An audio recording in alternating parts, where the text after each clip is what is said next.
I'm actually really nervous, which is odd because I've done 1,000 of these. And it was weird. I'm on a 9-city speaking tour. And I came into the hotel last night and there were so many people wandering around, so many people in university. And I have to admit, and maybe this is sort of an indication of how old I am, my initial thought was, oh my God, the hotel is going to be so loud tonight. And one of you came to my door last night. It was the wrong room, and you were so nice about it. I just opened the door, and he's like, oh my God, wrong room, and just kept rolling. But what happened was I looked to the right, and there was jack.org. And you guys are all here, all of you are here to talk about building communities and building. And what happened was I saw it, and because Jess had said something to me about it last year, and I remember at the time thinking, I would love to be a part of that community. As soon as I saw the sign, I said, I want to send a tweet and do it. And so, yeah, I'm so grateful to have the opportunity because this wasn't planned, and to let somebody come and talk to you for 10 minutes at the end without it being planned is a huge honor because I am so in love with the work that you're doing. I didn't just hear what you talk about, I went and looked it up and was blown away because it means so much to me. And when I saw the sign, immediately I thought, if I get the chance, I want to tell you the story of 3 extraordinary women and thank you for the work that you're doing. The first one I met when I was teaching leadership at the University of Toronto about 10 years ago. And when she arrived, I also coached women's flag football. And when she arrived as a first-year student, she was a beam of light. She was a dream to coach. She showed up every day. She brought absolutely everything, although she may not have been the most talented person in the world. She may have been terrible. But she took so much joy in making the people around her better. She was a dream teammate. And then something happened between 3rd and 4th year. And when she showed up in 4th year, it's like she wasn't there anymore. If she came to practice, it's like something had collapsed in on itself. She was not there. She was just a body. And all of that light and energy seemed to have gone away. And she came to my office to talk about something in one of the courses that we were doing. And I couldn't help it. I just said, look, things seem different. Is there anything that you want to talk about? And after some pushback and forth, she said, a few months ago that my doctor diagnosed me with depression and said he wanted me to talk to somebody and he wanted me to try some medication. And I said, well, how is it working? And she said, oh, there's no way I'm doing that. And I asked her, why not? And she said, my parents would find out. Because I'm on their medical plan, they'd know. And I asked her, why is that a problem? And she goes, because it would be like the biggest insult to them ever. I said, how so? She goes, they've given me everything. They gave me money for school. They gave me a happy childhood. There was no fighting in my house. Every gift I ever wanted. I have an amazing life, and my parents gave it to me. And then to go and tell them that I'm sad, that I'm depressed, how big an insult would that be? Like, I'd be such a letdown. And look, I've worked so hard, I want a job, right? Why would anybody hire someone who they're worried they might break down partway through? And I just remember everything I heard in that.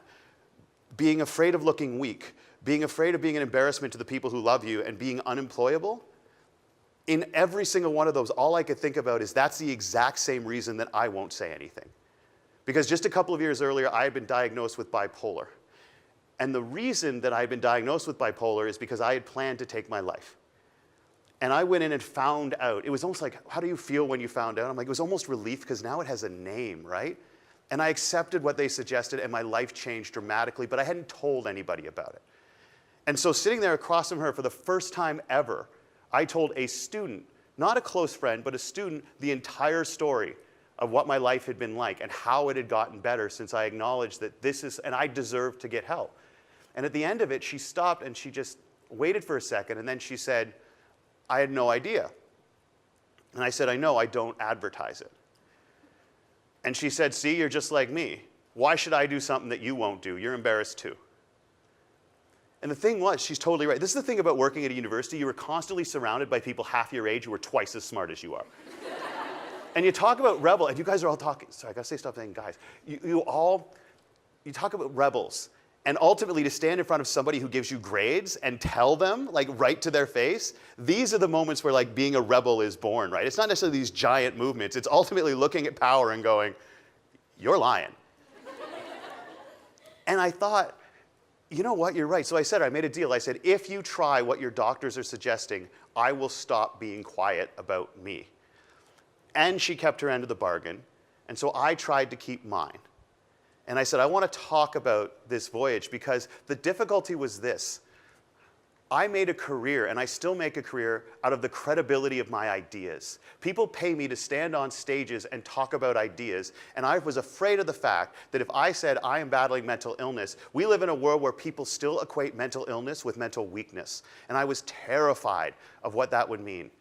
And so I went and I talked to one of the senior people at the university, and I said, I'm going to start doing some presentations telling my personal story. And I got this. They said, Drew, we cannot have the leader of our leadership development program telling people that he has a mental illness. This is just the reality that we have to deal with. And I said, well, what if that's the reality that I want to change? What if that's the reality that I think we as an institution should be changing? And this is what I got. Drew, it's not our job to change reality. It's our job to equip students to thrive in the reality that exists out there. Bullshit. Okay?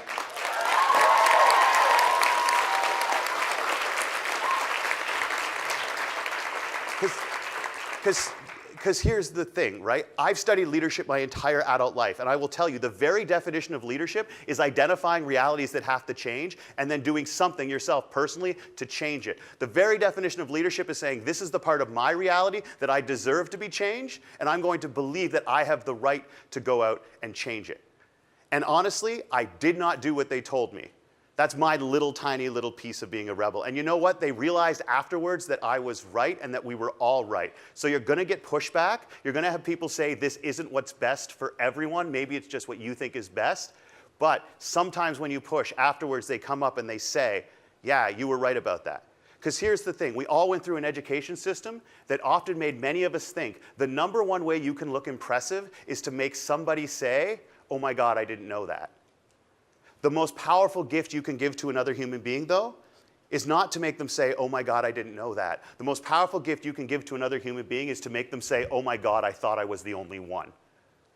I thought I was the only one who fought that, or I thought I was the only one who feared that, or I thought I was the only one who was hurt by that. That is a gift you can give people. And you want to talk how to build a collective? Let people know that you're out there.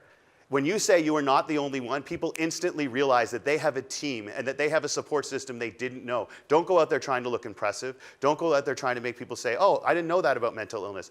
Our goal is always to make some other human being on the planet say, oh my God, I thought I was the only one.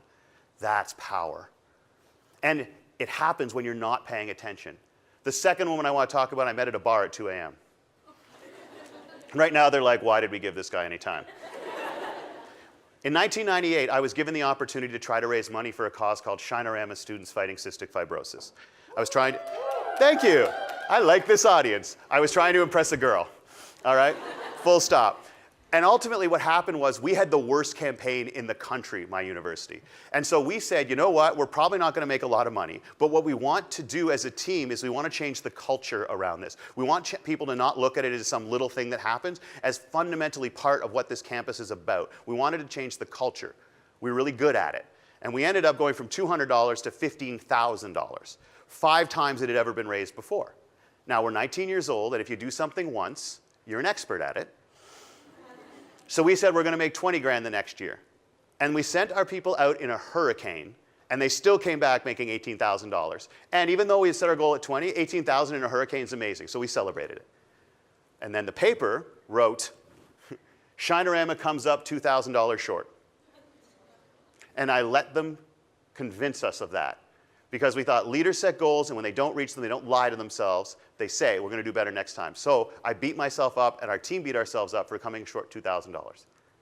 3 days after the article ran, at 2 o'clock in the morning, I'm closing up the bar. I was a bartender. And this girl comes into the bar, walks up to me and says, hi, I'm a geek. And I don't know the conversational etiquette that's supposed to follow, hi, I'm a geek. So I went with the international symbol of I don't know what you're talking about. Okay. And she says, I have to go to med school. I'm on full scholarship. I have to go to med school. So I study every night. I never go out, but I love to dance. I freaking love to dance. And she goes, so what I do is the first week of every year, orientation week, I go out every single night and I dance until 2:30 in the morning and one of you throws me out. I'm like a dance camel.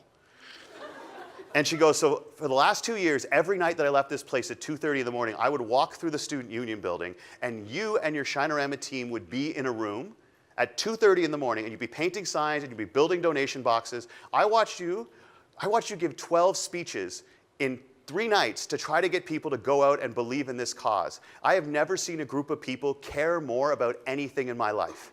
And I wanted to let you know I noticed, and I'm not the only one. So, I feel better there are people like you in the world. And then she hands me an envelope and walks out of the bar. If you would like someone to cruise on a compliment for approximately 20 years, may I highly recommend I feel better there are people like you in the world. And so she walks out, and I have this envelope, and I figure it's a note, and I open it up, and in the envelope is a personal check from a 21-year-old student for $2,000. And I had never seen her before. And 2 things ran through my mind. Oh my God, somebody was watching. And then, oh my God, somebody was watching. Because here's the thing, sometimes in pursuit of the things that you think will make you look the best, we act in ways that we would be ashamed of. Never sacrifice that. But ultimately, what I realized and what I wanted to pass on to you here is that we often get so wrapped up in the plans that you create here and the goals that you set, whether it's money or recruitment or events, that we sometimes lose sight of what I think is a really essential fact. It is not the goals that you reach that will change culture and build a community. It is how you go about chasing those goals. There's going to be so many times along the way where you feel like you somehow failed or it's not working out. There will be someone in this room 2 years from now because of you. We know that people struggle silently, but they also celebrate and are inspired silently. It's not just the people who show up, it's the ones who see everything that you do. The ones who, for whatever reason, don't feel that they can do it yet. Those are the people who you're building into your community. That's how communities are built. That's going to happen. How you chase your goals is going to matter. And the last one I want to talk about, I met on a racetrack. I was driving a Formula 2000 doing some laps, and I got cut off. And I was so mad because there wasn't supposed to be any passing. And I was so mad, I drove into the pit and I jumped out of the car and watched them get out of their car. And I was like, I'm going to go and let you have it. And I got there and said, hey. And they turned around and took off their helmet and did this. And she looked at me and she said, oh, did I cut you off? And I looked at her and I said, can I buy you a drink or a house? She was a unicorn. And unicorns, here's the thing, we all have unicorns in our lives, and unicorns are those people in your life that are so rare and so powerful and so magical that you feel as if you are more just by being around them. That's what a unicorn is. And she was mine. Love is fascination, all right? It's not a sonnet and it's not a song, it's fascination. It's an unending, powerful fascination with another human being. And that's what Anastasia was. I loved her more than anything I've ever loved in my life. And she lost her battle with mental illness a year ago. And I'm nervous because I used to talk about mental illness in my story on stage all the time. I have not spoken a word about it since she died. Because what I've often wondered since that day is, do I have the right to? Because I talk about this all the time. I lived this and I missed that. The person I loved the most, I couldn't save them. And everyone in this room knows you can't think like that. But it's one say to say it and it's another to live it. And when I had the chance, I saw Jack.org, and I know what you dedicate yourself to. I thought about her, and I thought about the other women I know in my life who've been made better by the work that you do. And I thought about how 10 years ago a university said, we're not allowed to talk about this. And now there is a room full of people right here who is saying, we are going to, no matter what you say. And they've moved just as much as they have to, but they're always going to push back. Keep going. You're going to hear from your own mind saying, you don't have the right to talk about this. You're not strong enough. Who are you to do it? I just want to say, don't listen to that voice either. You're going to screw up. All I can remember is the favorite thing of Anastasia, we had this song that we lived for, and she said, death doesn't discriminate between the sinners and the saints. It takes and it takes and it takes. But we keep living anyway. We laugh and we cry and we break and we make our mistakes. And here's the thing. You will laugh and you will cry and you will break and you will make mistakes along the way, and your brain will tell you, stop it. Don't. Please don't. Because you inspire people like me to go back out and say it's time to start talking again. And thanks for giving me the opportunity to do it for the first time. Somewhere along the way, one more person, each one of you is going to cause one more person to say, I thought I was the only one. Each one of you is going to make one more person say, that's a community I want to be a part of. That's how communities are built. That's how cultures are changed. And that's how worlds get changed. Thank you for the work you do and for the chance to come and say that again. Thank you very, very much. I appreciate it. Thanks very, very much.